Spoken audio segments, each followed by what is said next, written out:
Hey guys! Welcome to this quick tutorial where we'll explain how to log into your Brex account. So let's get started. First, open your web browser and go to the Brex website. On the home page, look for the Sign In button, usually located in the top right corner, and click on it. Next, enter the email address and password associated with your Brex account. Make sure the information is correct to avoid login errors. If you have two-factor authentication enabled, you will receive a verification code on your registered device or email. Enter that code to complete the login process.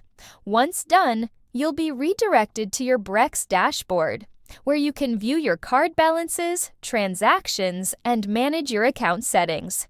If you ever forget your password, simply click on Forgot Password, follow the prompts, and reset your password securely. And that's it. If you found this video helpful, consider giving it a like and subscribe.